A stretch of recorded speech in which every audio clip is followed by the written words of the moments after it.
Good afternoon.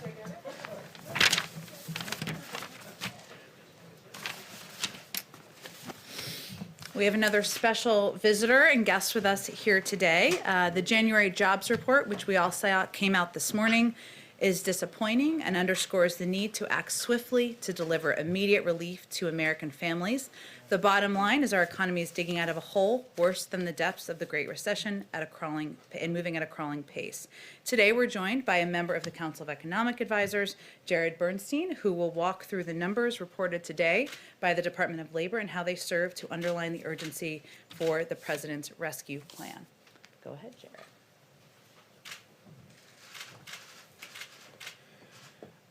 Thanks so much to Jen and the team for helping me be here today. This morning's employment report revealed a stall in the American job creation machine and underscores how precarious a situation our economy is in.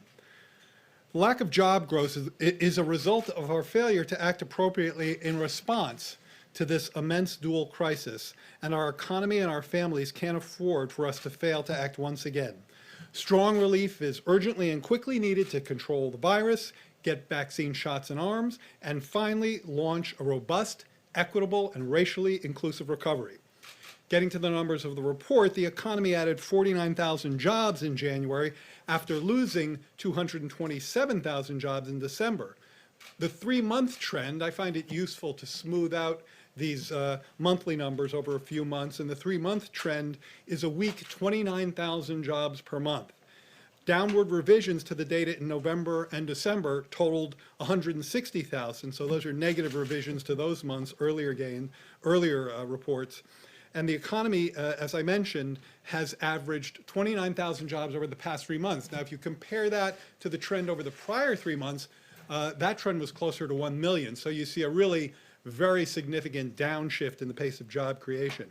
This pace is far below the rate necessary to pull us out of the pandemic jobs deficit. There are about 10 million fewer jobs now relative to February.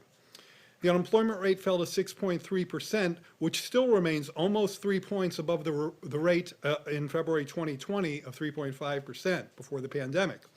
Over the same period, more than 4 million workers have dropped out of the labor force. If you drop out of the labor force, you're not counted in the unemployment rate. And those dropouts have been disproportionately women. It's clear that there's a need for urgent and sustained action for the duration of this crisis. In January, according to the Bureau of Labor Statistics today, just under 15 million people reported they were, quote, unable to work because their employer closed or lost business due to the pandemic. This number has been about the same since October, after falling in the wake of the implementation of the CARES Act from May to September.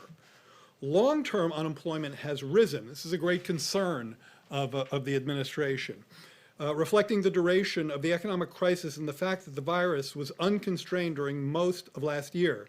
Almost 40% of the unemployed in January had been so for half a year, 27 weeks or more. This 40%, that's an elevated rate, and it represents a shift from temporary layoffs to permanent unemployment. Workers of color have been more likely to lose their jobs than white workers. In January, the unemployment rate for black workers was 9.2% and was 8.6% for Hispanic workers, compared to 5.7% for whites and 6.6% for Asian workers. While the unemployment rate for men and women is relatively similar, women have left the labor force in numbers that are of great concern to us. The employment rate among what we call prime age workers, women 25 to 54, is down 4 percentage points, 2.6 million women since February. This larger decrease for women is unusual in recessions and likely reflects both the industries that this pandemic has hit, tourism, services, face-to-face industries, leisure and hospitality, restaurants, and increased care responsibilities that have been pulling women out of the labor force. Certain industries have been especially hard hit. As I mentioned, the unemployment rate for leisure and hospitality workers is around 16%. The elevation in long-term unemployment is especially salient since benefits for these workers will expire soon without further congressional action. Today's report is yet another reminder that our economy is still climbing out of a hole deeper than that of the Great Recession and needs additional relief to ensure that the pandemic can be brought under control, that families and businesses can stay solvent and make it to the other side of this crisis, and that workers can feed their families and keep a roof over their head. With that, All right, I'm going to be the moderator. Trevor. Thanks for that summary. So a couple of questions related to this. First, as far as the $1,400 checks, Jared, do you think that, is there any economic argument for why those shouldn't go to a broader group of people? Is there any argument for raising the threshold that you would need to qualify for that? And then I have a follow-up as well. I think the key argument there is that there are families throughout not just the lower part of the income scale, but in the middle part of the income scale that have been suffering and doing everything they can to get through this crisis.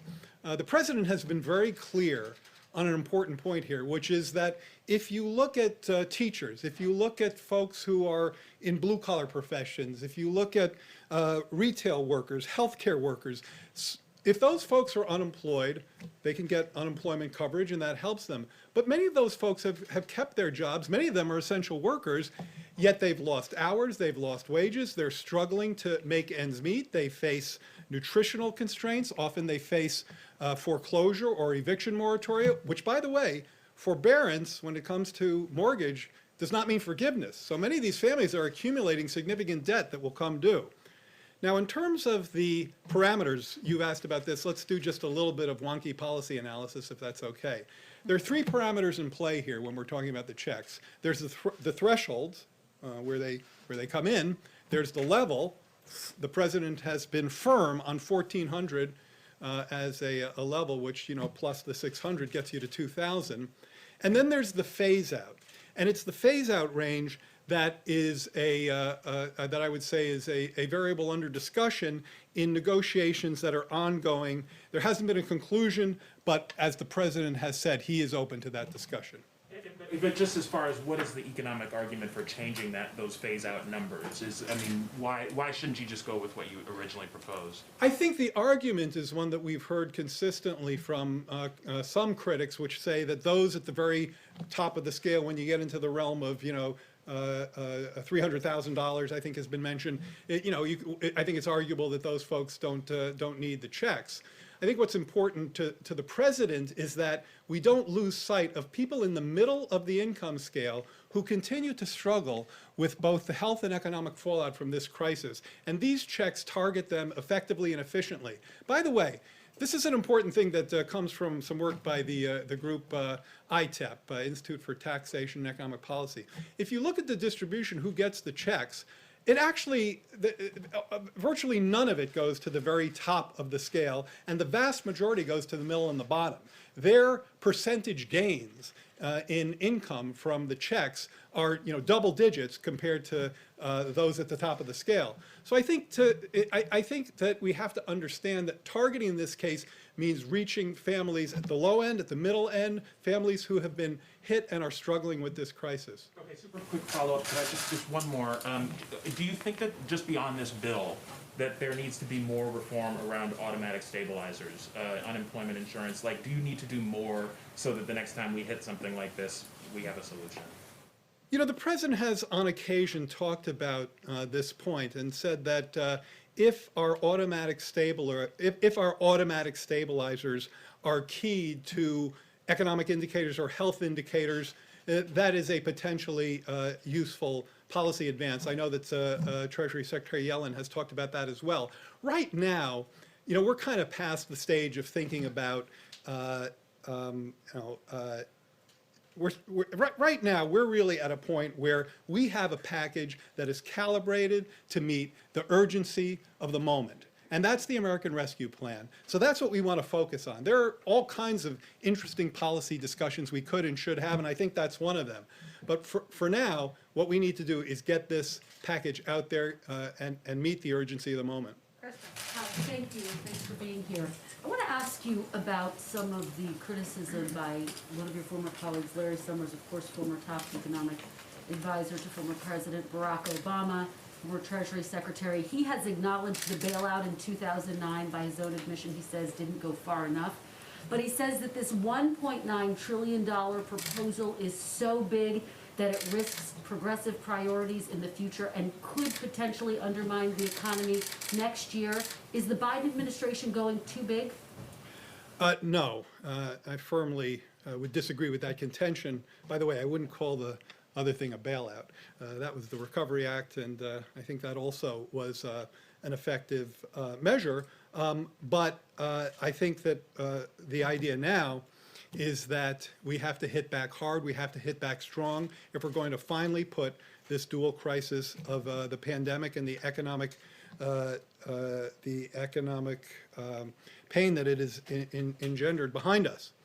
With respect to Larry's point, I mean, one thing is just wrong, which is that our team is dismissive of inflationary risks. We've constantly argued that the risks of doing too little are far greater than the risk of going big, providing families and businesses with the relief they need to finally put this virus behind us. Second, I want to quote Fed Chair Jerome Powell, who strongly reiterated this view the other day, I think it was just a week or so ago, that inflationary risks are also asymmetric right now. When asked about this precise trade-off that you're asking me about, he said, and I'm quoting, "I'm much more worried about falling short of a complete recovery and losing people's careers and lives that they built because they don't get back to work in time. I'm more concerned about the damage that will do, not just to their lives, but to the United States economy, to the productive capacity of the economy. I'm more concerned about that than about the possibility which exists of higher inflation." So this is risk management. This is balancing risks. And in our view, the risks of doing too little are far greater than the risks of doing too much. And just one more question. The Senate moved forward with a measure that did not include an increase in the minimum wage. Has President Biden come to a determination that that's not going to be a part of the final package in order to get this passed, in order to get the Democratic support that he needs?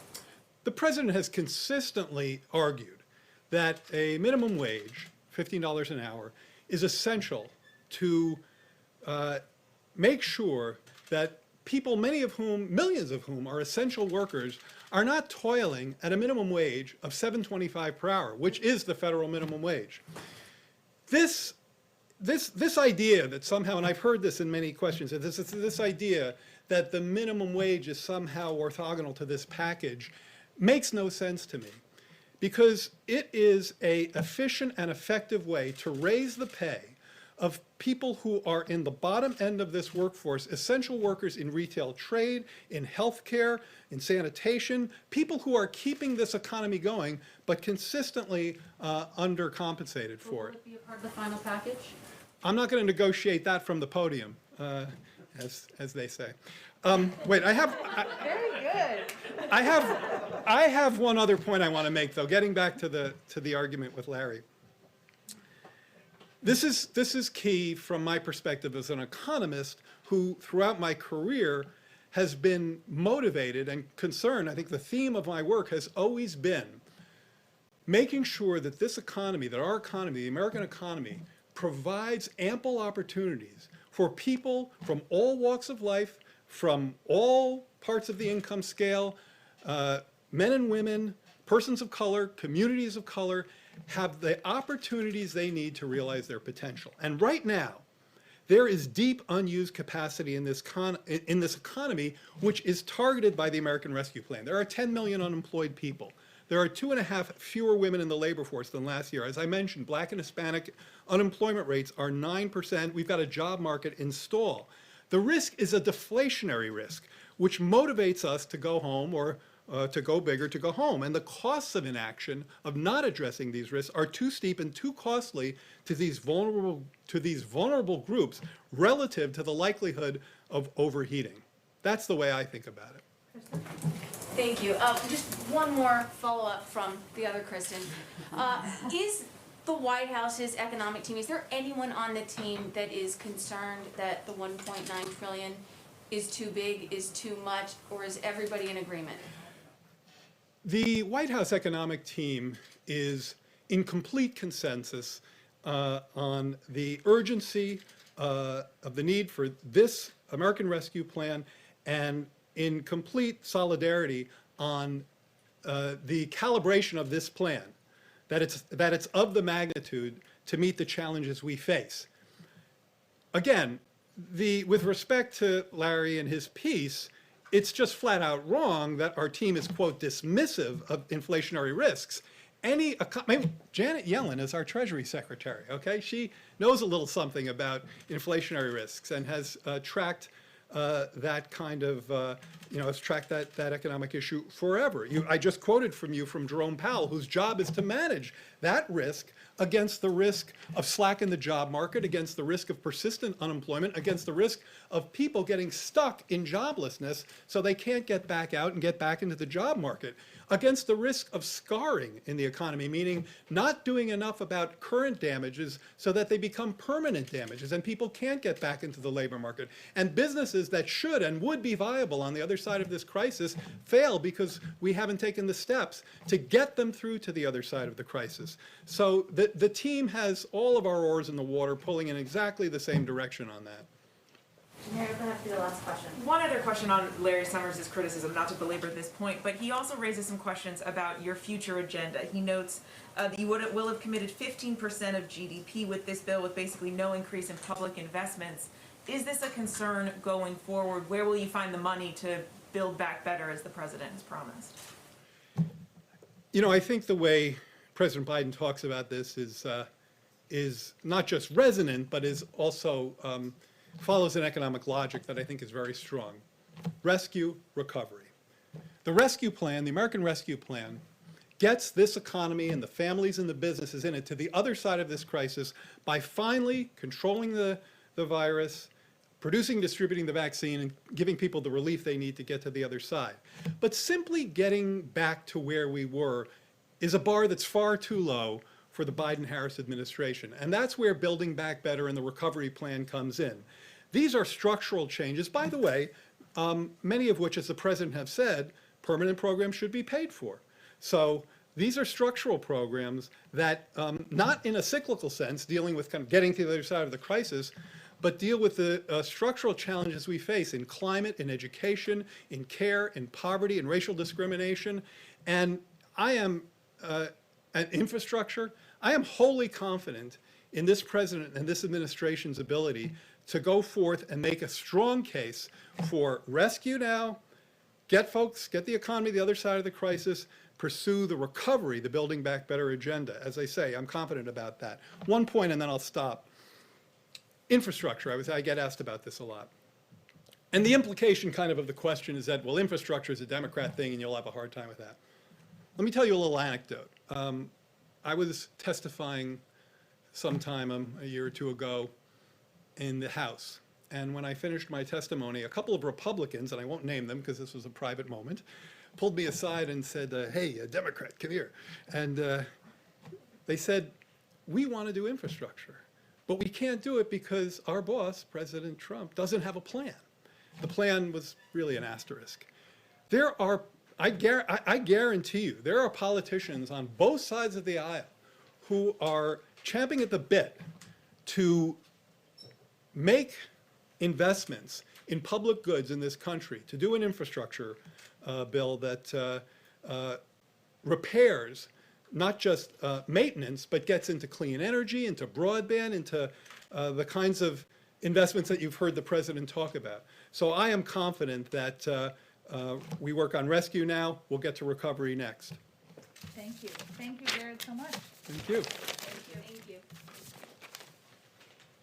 Well, people often ask me what my favorite part of this job is. It's I get to call up Jared Bernstein or Jake Sullivan and talk to them about questions and bring them in here as often as we can, and that's how it should work. I have a couple of items at the top just to go over and update you all on. First, let's see. At 3 p.m. this afternoon, Vice President Harris and Secretary of the Treasury Janet Yellen will hold a virtual roundtable with participants from local Black chambers of commerce from across the country to discuss the importance of passing the American Rescue Plan. Local chamber representatives will share on-the-ground experiences during this crisis, ask the Vice President and Secretary questions, and discuss how small businesses in their community are faring right now and what they need. A brief note on the tragic deaths of 2 FBI special agents earlier this week.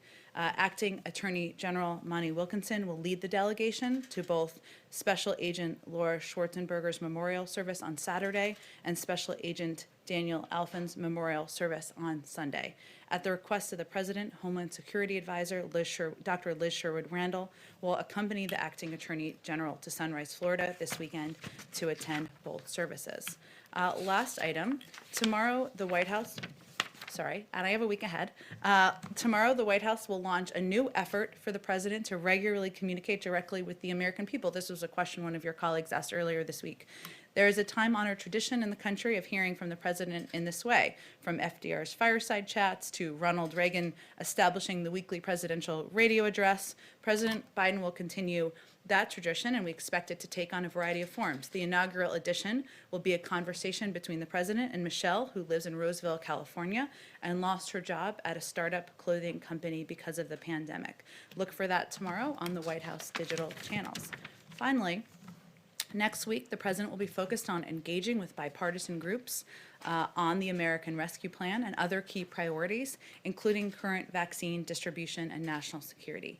On Monday, he will virtually tour a vaccination center. On Wednesday, he will visit the Pentagon to meet with the Secretary of Defense. And on Thursday, President Biden will visit the National Institutes of Health. So with that, Zeke. Thanks, Jen. A couple of quick questions for you. Why is the president going to Delaware this weekend?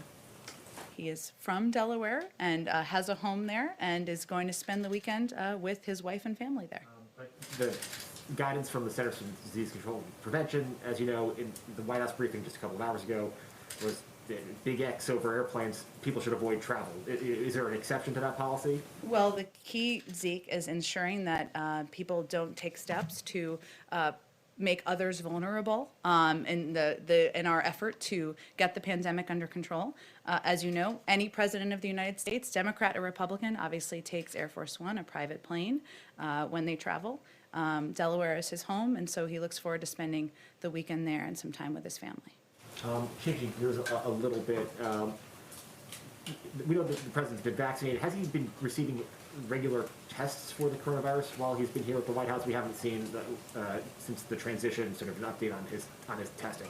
I'm happy to get back to you on that and provide you an update.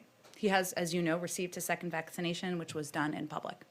And then a follow-up question from a couple of weeks ago. You were asked about the president's policies towards federal executions. Does the president plan to put in place a blanket federal moratorium again? The president has spoken about his opposition to the death penalty in the past, but I don't have anything to predict for you or preview for you in terms of additional steps.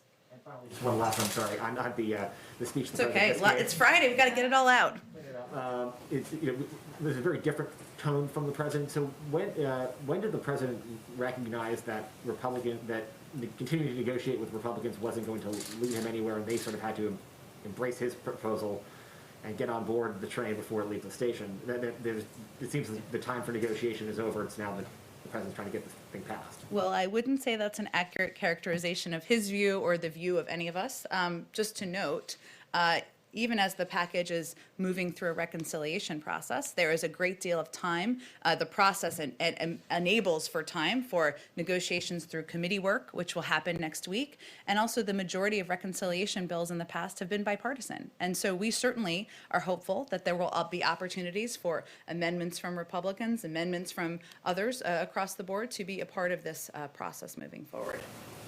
Go ahead, Kristen. Thanks, Jen. If I could actually just follow up with you and just read some of what President Biden said today. He said, if I have to choose between getting help right now to Americans who are hurting so badly and getting bogged down in a lengthy negotiation or compromising on a bill that's not up to the crisis, that's an easy choice. I'm going to help the American people who are hurting now. So has he resigned himself to the fact that he's going to have to use reconciliation and move forward without 60 votes from Republicans? Well, he would use reconciliation, right? Congress would use that process.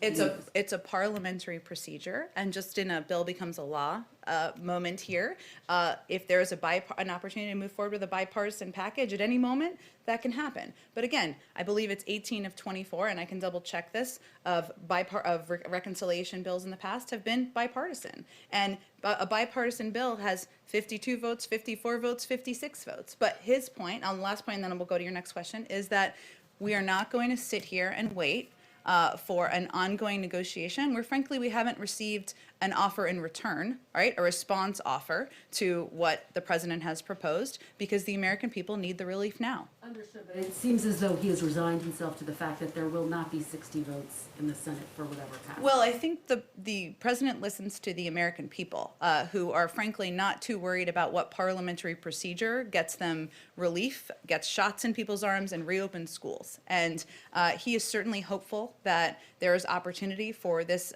bill, whatever form it takes, to have bipartisan support. And there's an opportunity to do that. History shows that's precedent. If I could ask you on foreign policy, there's going to be a principals meeting on Iran today. President Biden so far has not accepted or has not moved forward with negotiations over a new Iran nuclear deal. When is the time frame for that to happen? And does he think he'll be able to get Democrats on board with this, Jen? They were quite critical in 2015. Well, first, and you asked this question first and smartly. On this meeting today, and I know that the interagency process is a little foreign in this building and in the government because of the last 4 years. So this is a principals committee meeting. We're not going to confirm every one of these, but for the sake of educating everyone, not in this room, but people who are watching, it's the focus is broadly on the Middle East. I'm sure Iran will be a part of the discussion, as it's an important issue, an important priority for the president and for many of our partners and allies around the world. But this is not a decisional meeting. It's not a meeting where policy will be concluded, and it's not a meeting the President of the United States will be attending. So this is a normal part of the interagency policy process, just as there are meetings about immigration, criminal justice, the economy every single day across government. But on the topic of Iran, understood, given that you say Iran will be raised in this meeting, is there a timeline for when President Biden would like to try to come back to the table and get a deal on the Iran nuclear deal? Well, that's really up to Iran. If Iran comes back into full compliance with the obligations under the JCPOA, the Iran nuclear deal, just for people who don't like acronyms, I personally hate them, but the United States would do the same and then use that as a platform to build a longer and stronger agreement that also addresses other areas of concern. But that will be done in partnership with our P5+1 partners and also through consultation with Congress. And I know I keep saying this, but we are still only 2.5 weeks into the administration. So this is part of how the interagency process should work, where senior members of the national security team are meeting and engaging about a range of issues in the Middle East, but otherwise it's in Iran's court to comply. Go ahead. Thank you, Jen. One more foreign policy question. During President Biden's big foreign policy address yesterday, he didn't really mention Afghanistan. Why not? And where is he on the full withdrawal of U.S. troops from that country? Appreciate your question, because it was not meant to be a comprehensive foreign policy speech, and he will have a lot more to say about foreign policy and his approach to national security in the weeks ahead. But there were a lot of topics that weren't discussed because it wasn't designed to give the overarching Biden doctrine or give his comprehensive view on every issue globally, in part because there are interagency processes that will be ongoing. Consultations with our partners and allies are a key part of our policy development, as is consultations with members of Congress. So there's nothing I have in terms of an update as it relates to Afghanistan at this point in time, but he will have more to say on foreign policy in the weeks ahead. Okay. And what is being done about, what is being done, what could be done to provide COVID testing to migrants at the border? Because right now the U.S. Customs and Border Protection is saying that they're having to catch and release some migrants without giving them any kind of COVID test before they're entering the community. So what is being done? What could be done? Are you suggesting they're letting people in across the border without testing them, or just tell me a little bit more about They're what you're being released. They're having to, because of the executive order that the president signed earlier this week. Which executive? Which one? Rescinding President Trump's policy, which stopped catch and release. They're saying that they're having to release some migrants into the community before they know for sure that they do not have COVID, and they're worried that it could spread in the community. Is there anything being done at the federal level to make sure that this is not contributing to the spread coronavirus in this country? Well, certainly the reason we've put in a number of protections in terms of travel and otherwise is to keep the American people safe. But I haven't seen that report. I can't validate the accuracy of it, but I'd certainly point you to the Department of Homeland Security for more specifics about what's happening at the border. Go ahead. Thank you. You continue to say that you're hopeful that Republicans will still get on board, that you can achieve bipartisanship. But we haven't seen any movement on the Republican side. The fundamental differences remain the same. What gives you hope and optimism that Republicans are suddenly going to come around here? Well, I think the vast majority of the American people support this this package that would bring relief to American families, that would get shots in the arms of the American people, and would help reopen schools. Those are not Democratic ideals. They're not Republican ideals. They are American ideals. So we still keep the door open to seek ideas to make the package stronger from any Republican or other Democrats who want to bring them forward. And given the president's remarks earlier and his change of tone, it does seem that he is now okay if this does happen just with Democratic support, despite those hopes and despite his calls for unity. Well, first of all, the president ran on unifying the country and putting forward ideas that would help address the crises we're facing. He didn't run on a promise to unite the Democratic and Republican Party into one party in Washington. This package has the vast majority of support from the American public. This is something that people want. They want to see it pass. They want these checks to get into communities. They want this funding to go to schools. They want more money for vaccine distribution. He is certainly not, I wouldn't draw that conclusion. He is somebody who is keeping the door open. He will remain engaged with Republicans in the days ahead. As you know from covering the Hill, there's still several steps in the process here to move it forward. We saw even some actions last night in Votorama, which is my favorite term of the week, where there was bipartisan support for ensuring the checks were targeted. There was bipartisan, I know somebody asked a question about minimum wage earlier. There actually was bipartisan support on that, including from Senator Bernie Sanders, for making sure that it wasn't implemented immediately. There is bipartisan support for helping small businesses. There's disagreement, certainly on the size, but there is a shared view that the American people need relief, and it is our responsibility to keep the door open to any good ideas that come forward. And on the minimum wage, do you feel that this bill is your best shot at getting through a hike? Does it become more difficult going forward if you can't get it done now?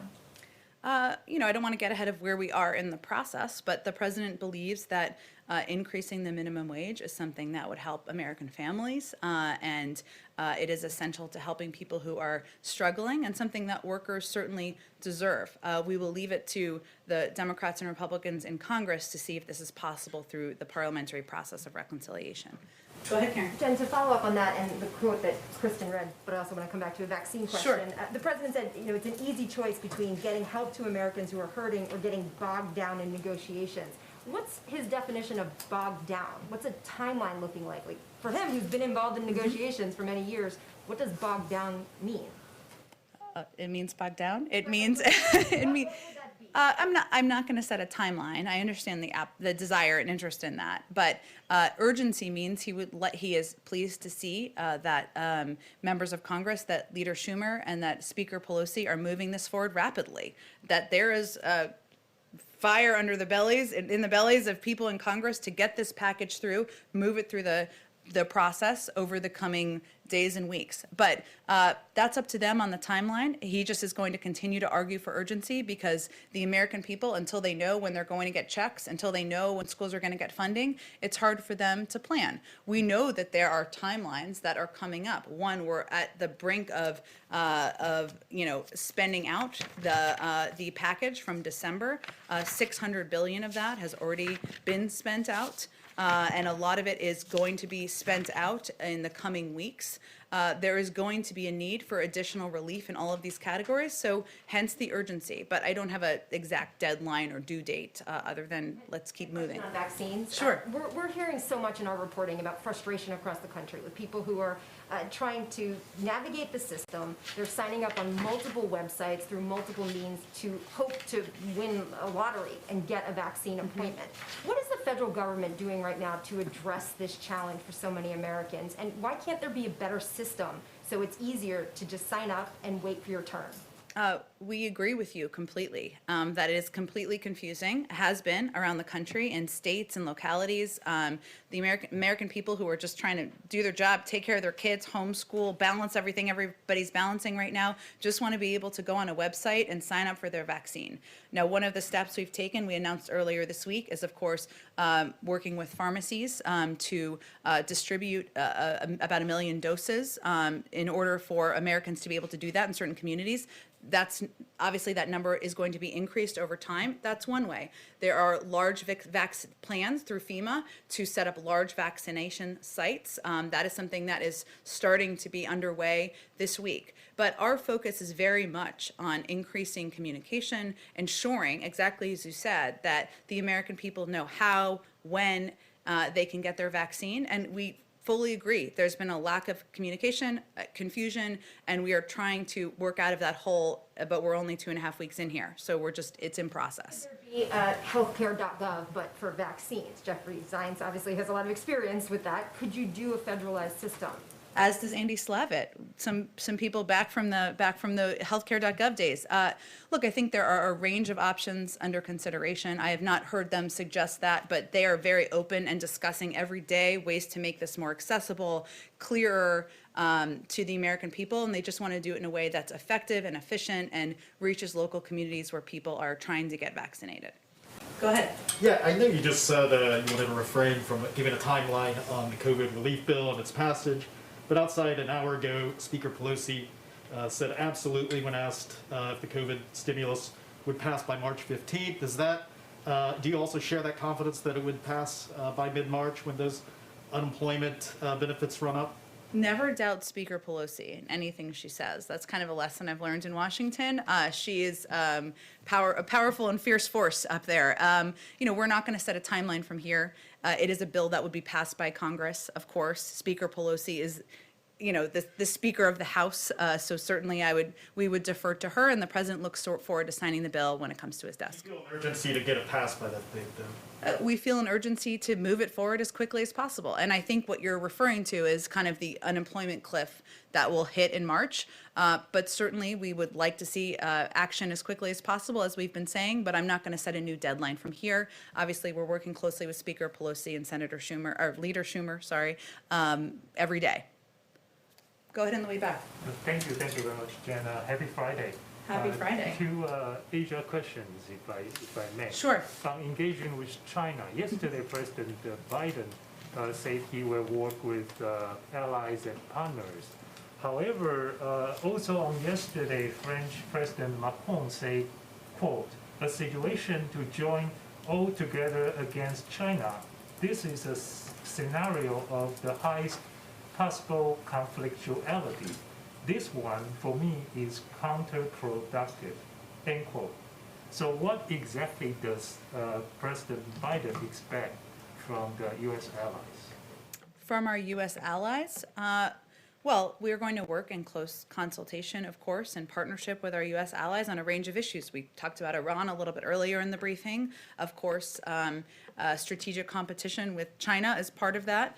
But I can only really speak for what our policy is here from this White House and the United States.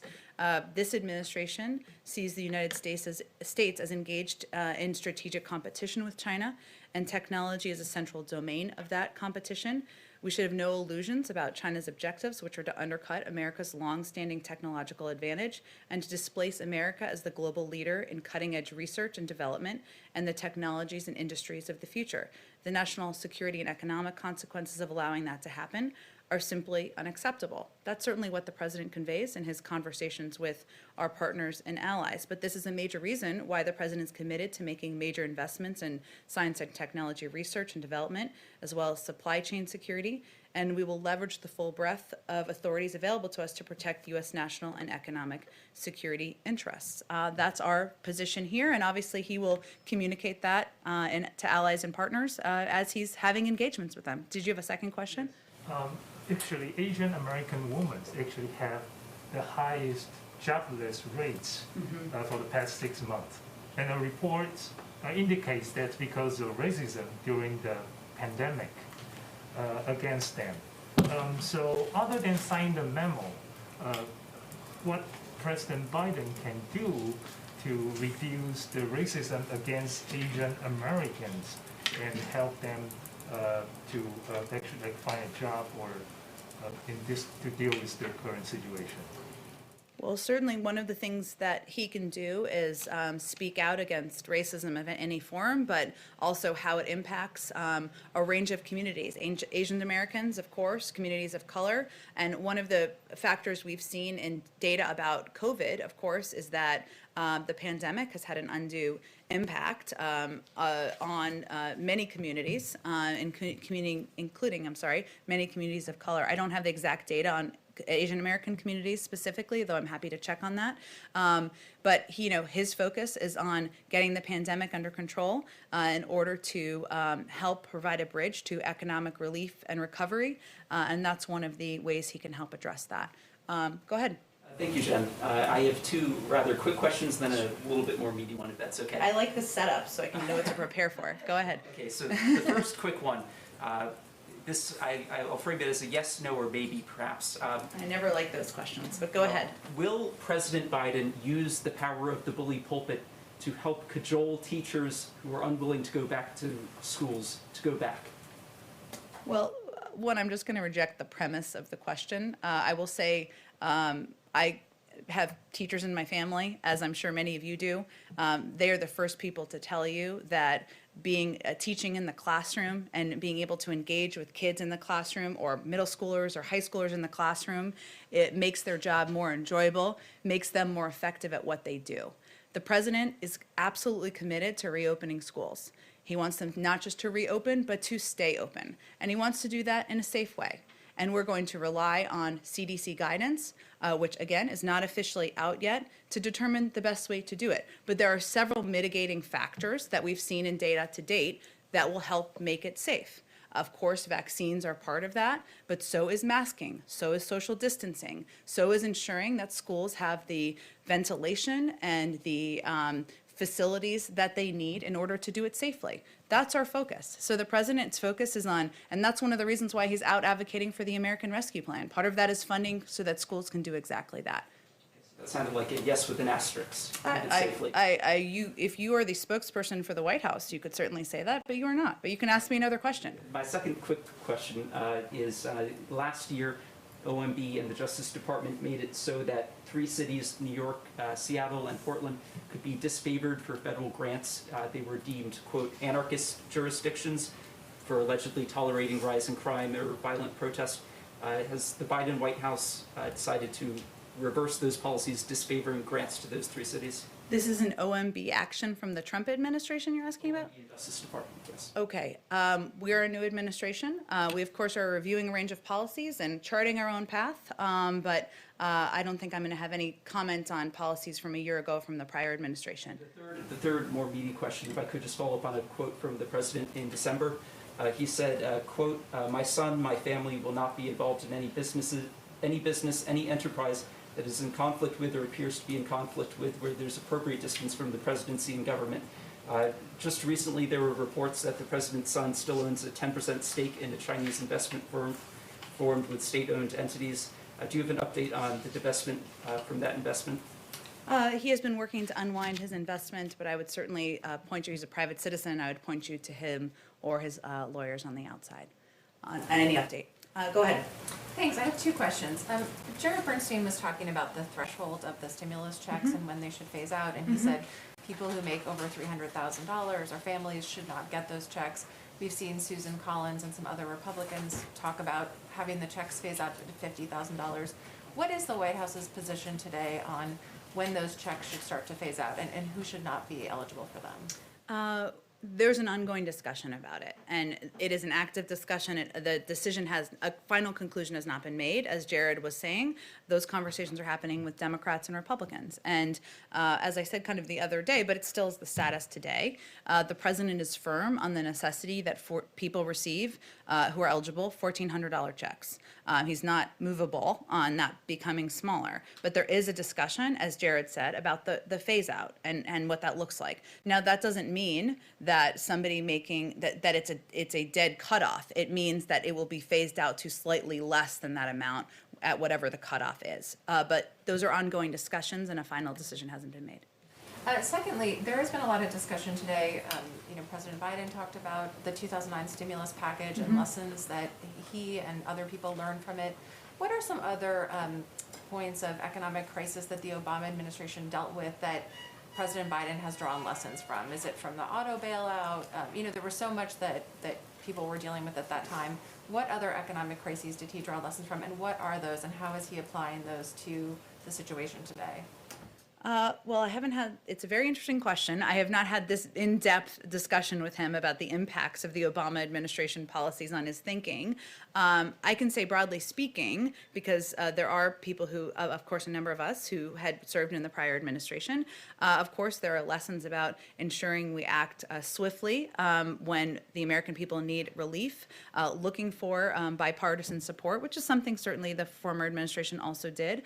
There's also lessons we've learned about how we sell the packages that we're putting out there to the public. And that's one of the reasons why we bring in some of our economic officials or policy experts so that they can help lay out for all of you and hopefully for the public the thinking behind how packages are designed. And also that we need to continue to think about how we break down these packages for the public to ensure we're explaining why we're doing what we're doing. It's not just a $1.9 trillion package, right? It is a package that has funding to reopen schools. It is a package that it has funding to help ensure cops and firefighters can stay in their jobs. It's a package that will get vaccines in the arms of Americans, and it's a package that will ensure that the 1 in 7 Americans who don't have enough are concerned about putting food on the table are able to do that. So those are some of the lessons, but I don't have anything more about what he's specifically drawn from it. It seems like part of that lesson is to not wait for Republicans forever.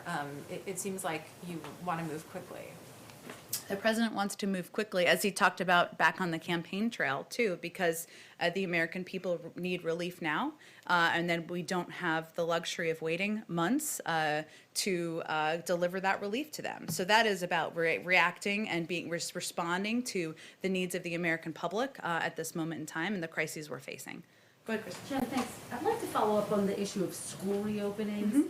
Dr. Walensky had said at a previous briefing there is increasing data to suggest that schools can safely reopen and that they can safely reopen without teachers getting vaccinated.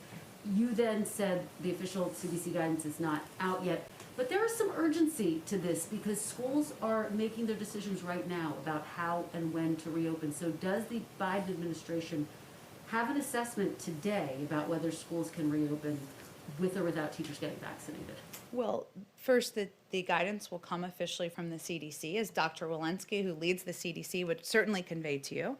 And what we're all conveying, and what I just did a few minutes ago, is convey that there's a lot of data that shows that it is, of course, we're looking at vaccines. That's an important part of keeping teachers and the American public safe. But we also need to look at other mitigation steps, I should say, including masking, social distancing, proper ventilation in schools. And the urgency should prompt Democrats and Republicans, many Democrats are, to come together to support the American Rescue Plan so we can get schools the funding they need.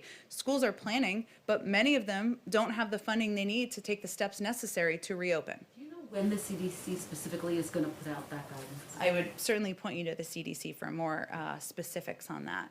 Go ahead, Anita. Thank you. Do you have a sense at this point of when the cabinet nominations will go through? Obviously, we're right up against the impeachment trial. This is what you all didn't want to happen, which is this delay. We don't know how long the trial will last. I'm specifically curious about the Attorney General. I know you're eager to get him in. So any sense of that? And I assume that the President has spoken to Senate leaders about that. Is there anything that can be done? Well, we are certainly hopeful that more of our cabinet nominees can move forward. We have seen a number of them move forward in the last couple of weeks, many with bipartisan support, with bipartisan votes. But you're right that getting the Attorney General through, Merrick Garland, is vital not only to the President, but should be vital to Democrats and Republicans in Congress in order to have a leader at the head of the department who can oversee an independent Justice Department and ongoing effort and review any ongoing efforts or investigations that are happening there. This is an issue broadly, the confirmations in general, he has raised in the past with members of of Congress. And certainly there's an understanding about the importance of having his people in place leading agencies. But I don't have anything specific for you to update on the timeline of an attorney general being And confirmed. just generally, there's sort of no specific timeline on when these might be done, just as soon as possible, no timeline? Certainly, Anita, as soon as possible.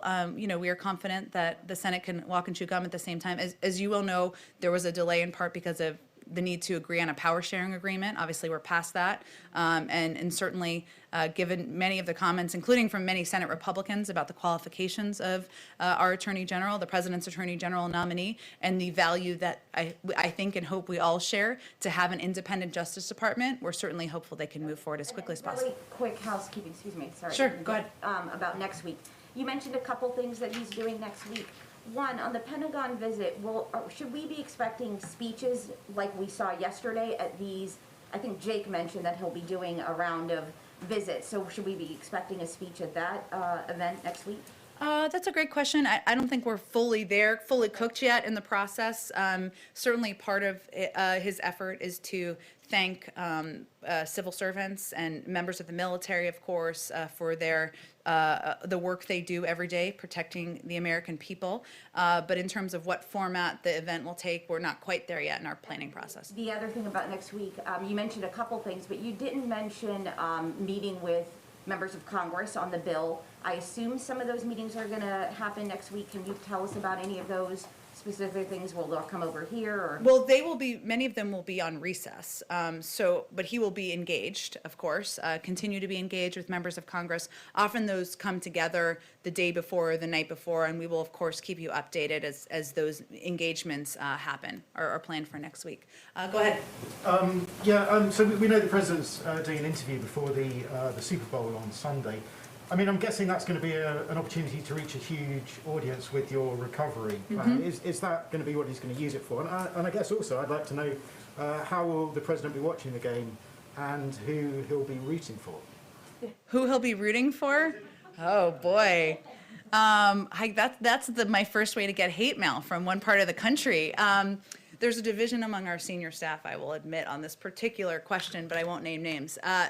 The president will be watching the game in Delaware with his family, of course, his wife, Dr. Biden. In terms of the interview, and as you know, CBS is hosting the Super Bowl this year, and there's a long tradition of networks doing an interview with the president. So that will certainly be part of what you will see on Sunday. He, of course, the anchor who is doing the interview will ask whatever the anchor wants to ask. That's how these things occur. But his objective is certainly to convey to the American people that he knows this time is difficult. He knows it requires a great deal of sacrifice.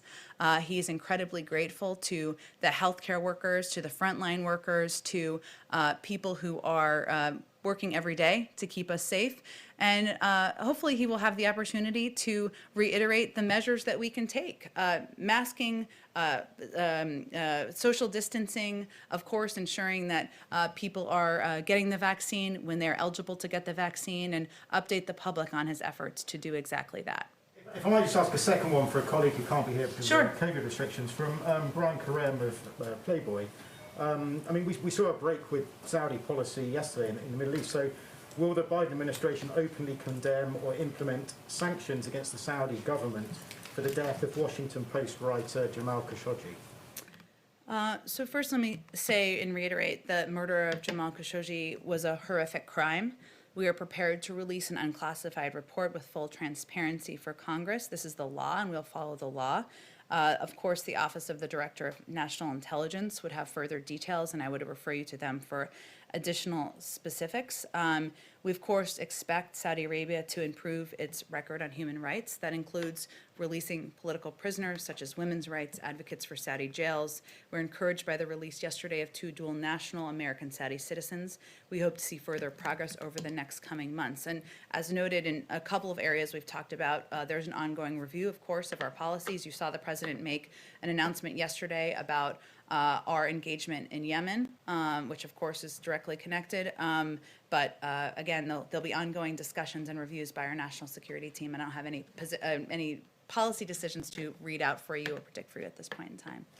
Go ahead in the back. Thanks, Jen. And I have two questions as well. Sure. In keeping with the economic theme of the day, my first question, given the most recent job numbers and the continued unemployment and what you had to say today about particularly how minority communities have been affected, is this the right time to increase the number of refugees coming into the country and to also ease immigration and border restrictions? Well, the president fundamentally believes that having a humane and moral immigration system in place strengthens our country, strengthens our economy, and many business leaders across the country have said exactly the same thing. The most powerful step that can be taken now is to pass the American Rescue Plan, because that is a step that economists across the board have said would help expedite economic recovery, help expedite getting people back to work. And without it, we will be years behind, according to a lot of economic data, where we need to be. And then from the public health aspect of it, considering the coronavirus numbers are still where they are, the president has enacted more restrictions on travel restrictions, including South Africa. How does that play into it with his immigration and refugee policy? Sorry, I'm not sure I'm understanding your question. Well, I mean, considering the coronavirus numbers where they are and that we're doing more restrictions on travel, does that not also then affect refugee policy and immigration, bringing more people into the country, sort of following up on Kristen's? Well, question? the refugee policy is increasing the cap. It doesn't change what our travel restrictions or our travel policies are. And of course, those are put in place to keep the American people safe. But those are not meant to do anything other than take necessary steps at this moment in time based on the advice of health and medical experts on where we need to restrict travel from. Obviously, when it's safe to undo those restrictions, our health and medical team will advise us on exactly that. And then my second question, this is going to the Pentagon. This week, the Secretary of Defense announced a stand down for the military to discuss extremism and extremist ideology. Why would the military need to stand down from enemies foreign and abroad to have these discussions? Well, my bet is that Secretary Austin and my friend John Kirby would disagree with your assessment there, but the president has tasked an overview and a review of domestic violent extremism in the country. That's coming directly from him, happening in the White House. I know that my friend John Kirby has a briefing later this afternoon, and I'd certainly encourage people to ask them more about those plans. Just to further on that, Jake Sullivan mentioned the focus on domestic terrorism yesterday from this administration. I think a lot of people want to know, how does this administration define the term domestic terrorist? In what way? Well, does that include Antifa specifically? How do you set those parameters for domestic terrorists, especially as we see, a lot of focus on the January 6th, maybe not as much focus on some of the extremism and violence in the Northwest? Well, I've answered a version of this question a couple times before, but I know everybody's not in the briefing room every day. The reason we have the review, which is not a political review, but is a review done by our national security team, something tasked, again, to take a review of domestic violent extremism, will cover incidents across the board. When they have concluded that review, I'm sure they'll have more to say on it.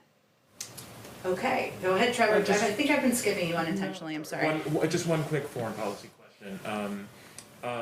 Just talking about Iran and China and the need to have allies that are willing to go into those kind of thorny issues with you.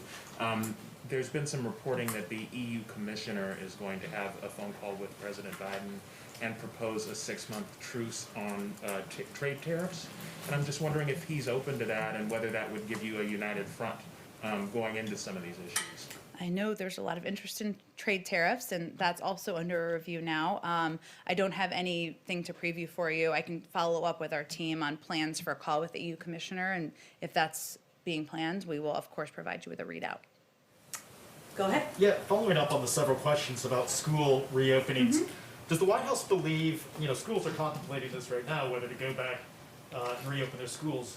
Does the White House believe that they should hold off on reopening until the CDC guidelines are out and until the American Rescue Plan is passed? Well, I think some schools are looking for that guidance and also looking for funding. Obviously, different jurisdictions make decisions, but we are hopeful that when the CDC guidelines are out, that will provide some advice, or from a medical, more than that, specific guidance from our health and medical team, the expertise of Dr. Walensky and her team on exactly what mitigation steps can and should be taken to reopen schools safely. But for schools in the moment right now, weighing whether they should reopen, you don't have a recommendation one way or the other, just to wait for the guidelines, or just trying to clarify? We'll have the, I'm not going to get ahead of what the guidelines are. I think there are different jurisdictions that make different decisions. A lot of school districts are certainly waiting for those guidelines, but also waiting for additional funding so that they can reopen schools safely, make sure teachers are safe, students are safe, and families can feel confident in their kids being at school. Go ahead. Thank you. Following up on one of the questions from earlier, and then I have a foreign policy question too, but is there any update on the state of a large-scale public sort of PR media campaign supporting the vaccination effort, or is it difficult to do that without knowing whether or not the inventory is sufficient enough to actually tell people to go to CVS or Walgreens or wherever they may be supposed to go? Well, certainly part of our commitment is to launch a massive public affairs campaign, which is something we've talked about a little bit in here. It takes a little bit of time to get all your ducks in a row to get that going. But part of what we're also trying to do is utilize our experts to be out there publicly, do these briefings 3 times a week to, as Karen was asking about earlier, provide more accurate and clear information to governors so that they can also communicate with communities, empower local medical experts and doctors so that they can communicate more clearly with their communities, which are some of the most trusted sources. We've had a lot of officials out on local television, doing local television interviews. So even as we're preparing for more of a widespread, or broad scale, I should say, public campaign, we've also had a number of members of our team doing everything we can to communicate effectively and efficiently on this particular issue. And the foreign policy question, sometime overnight during the vote-a-rama in the Senate, there was a... You just wanted to use that word, I know it. There was a 97-3 vote in favor of supporting the location of the U.S. Embassy in Jerusalem. Is there a position in terms of the Biden administration as to whether or not the Trump administration's actually implementation of the Jerusalem Embassy Act should be maintained, or whether it might move back to Tel Aviv? It's a great question. I have not talked to our national security team about it. I will venture to do that and circle back with you directly. Thank you, Jen. Thank you, everyone. Happy Friday. Thank you.